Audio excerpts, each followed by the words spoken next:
Het Centrum voor Landbouwkundig Onderzoek in Suriname, CELOS, organiseert op woensdag 25 en donderdag 26 oktober 2017 een tweedaagse seminar.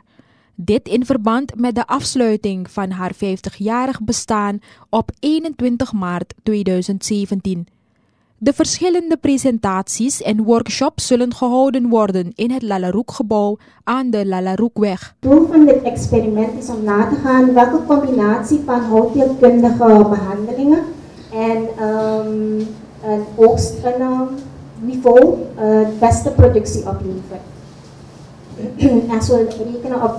Als we letten op de silviculturele en de economische aspecten. Een ander doel van dit experiment is ook om na te gaan hoe kunnen wij die houtteelkundige behandelingen die men heeft toegepast in de jaren 50, jaren 60, hoe kunnen we dat verbeteren? Een ander doel was ook om na te gaan wat is de optimale oogstcyclus voor de houtproductie. Daarnaast wilde men ook kijken naar de kosten, het kostenplaatje. Nou, hier ziet u dan een beeld van hoe het experiment uitziet. Het is een proefschema, dat is een factoriële proef waarbij men let op twee factoren. Men kijkt naar het oogstniveau en men kijkt ook naar de houtteelkundige behandelingen. Het ging om 3 oogstniveaus die men heeft toegepast in 3 houtteelkundige behandelingen. De 3 oogstniveaus van 15, 23 en 46 kubieke meter per hectare. En de houtteelkundige behandeling ging om een lichte en om een zware behandeling. Die lichte behandeling, dat is die SR18. SR staat voor Silvicultural Refinement. En die 18 staat voor de hoeveelheid grondvlak die men wil overhouden nadat men die behandeling heeft toegepast.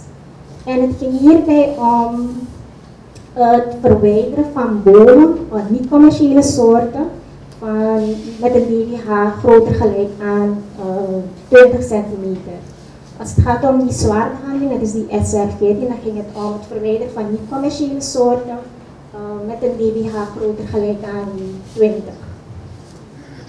Wat hebben we gedaan en wat is er gebeurd in deze plaats? Men heeft bomen opgemeten vanaf 15 centimeter en groter.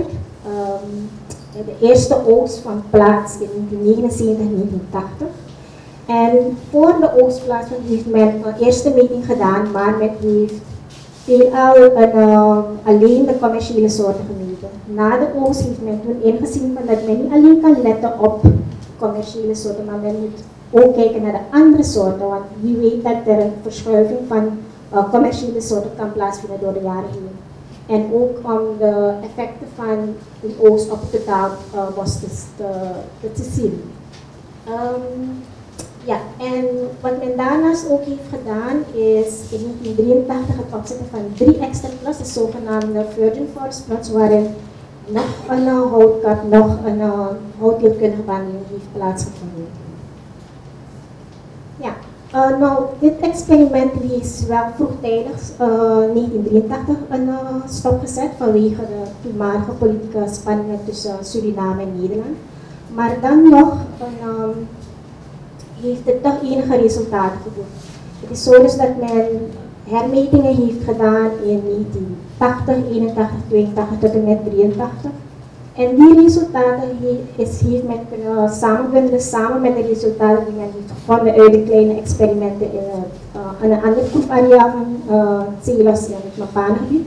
Heeft men kunnen vervatten in een systeem of een bundeling van maatregelen. En dat is het CELOS management systeem.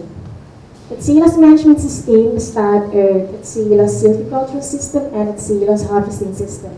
Het eerste, CSS, is namelijk om jouw commerciële soorten, toekomstige commerciële soorten, hun groei daarvan te bevorderen door die vrij te stellen middels het verwijderen van die bomen die de groei daarvan verhinderen.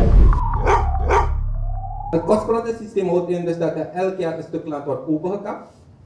Met gemiddeld 1 tot 2, maximaal 3 jaar op zo'n kostgrond. En daarna verlaat men zo'n stuk land. En zo'n stuk land wordt voor een lange periode gelaten om te rehabiliteren. In het verleden gebruikten onze gemeenschappen langere braakperiodes van gemiddeld 20 jaar, 15 tot 20 jaar. En dan, als je die berekening maakt en een cultivatieduur van maximaal 2 jaar, dan kom je op een factor 11 van boven de 10. En dat is vrij, dus volgens een theorie is het vrij duurzaam. Omdat we weten, deze praktijken vinden plaats in het tropisch woud. En daar zitten we op vrij arme bodems. Dus daar heb je, doordat we in de tropische omgeving zitten, vanwege de temperatuur, extreme neerslag, heb je snelle degradatie van je bodem. En de bodems zijn vrij arm. En als je deze berekening maakt, als je komt tot een LS1, dan ga je praten over permanente landbouw. Dat betekent er is geen braak meer. Oké? Maar er kunnen wel andere factoren zijn die de duurzaamheid van zulke systemen zouden kunnen beïnvloeden. Namelijk populatiegroei. Vanwege de ontwikkeling nu, de meeste wegen naar het binnenland zijn nu geasfalteerd, dus dan heb je ook een trek van mensen die in Paramaribo hebben gevestigd teruggaan. Dus je hebt, die dorpen worden groter en mensen gaan ook automatisch ook aan landbouw doen. Dat kan als gevolg hebben dat het systeem een druk kan krijgen. Dat er meer land gebruikt wordt. Maar een ander probleem zou kunnen zijn verkeerde keuze van mechanisatie en afzet. Dat kan ook een effect hebben. Oké? Als we kijken naar de basis van agroforestering, gaat het om het sociaal component, het ecologisch component, als ook het economisch component. Oké?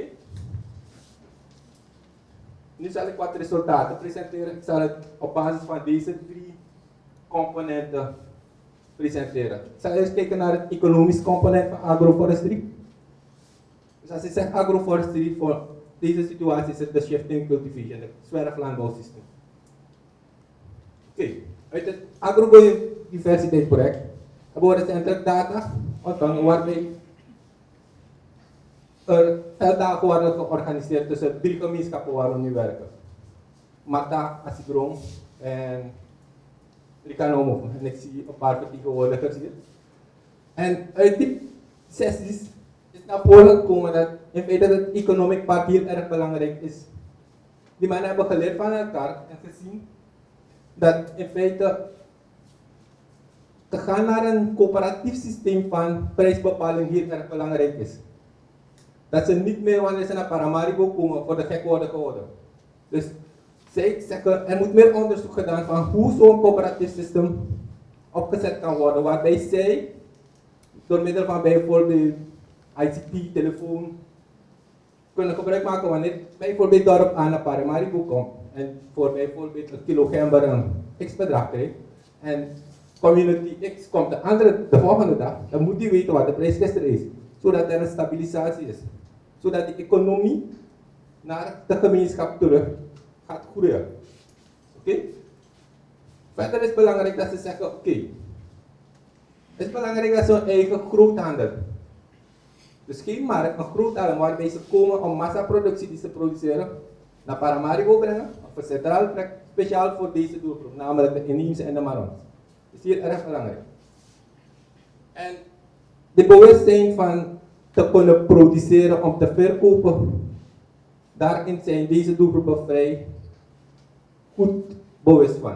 Ze zeggen ze kunnen produceren en ze hebben ook aangetoond. In een van de communities zegt een van die vrouwen gewoon, afgelopen jaar heb ik gewoon 36.000 SRD uitgegeven aan input arbeid. Na een jaar, kijk dit is die ATV die ik heb gekocht, die tractor en dit is het huis die ik heb gebouwd. Kostgronde systeem. Oké? Dus het produceren is geen probleem. Dit zijn wat indrukken van hoe belangrijk het is ook om die farmer-to-farmer discussies te hebben. Heel erg belangrijk. En daar komen al die discussies naar voren en meneer Van Kant had in de vorige presentatie over die traditionele kennis, die lokale kennis. Hier, op deze manier, kan je heel veel lokale kennis. Maar je gaat het niet zomaar kunnen tracen. Die trust die je gaat bouwen met deze communities is ook heel erg belangrijk. Dus die ene foto was een velddag ergens in Rikanomo, ongeveer 1 uur varen, een groep van 20 mensen. En die onderste is in Mata, onze inheemse dorp bij Zandere. Oké, nu zal ik het hebben over de ecologische componenten van agroforestry. Op onderzoekgebied hebben we de afgelopen 10 jaar op het gebied van economische component hier weinig aandacht besteed. Terwijl dat in feite na 10 jaar hebben we ons beseft van dat hier erg belangrijk is. Vooral om dat stukje trust, die trust te bouwen met die doelgroep. We hebben veel aandacht besteed aan het ecologisch component juist. Oké, dan zal ik wat resultaten geven. We hebben in het kader van het Guyagro-project in de periode 2005-2009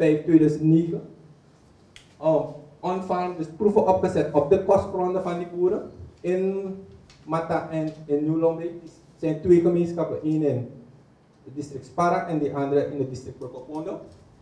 En dit waren de onderzoekscomponenten.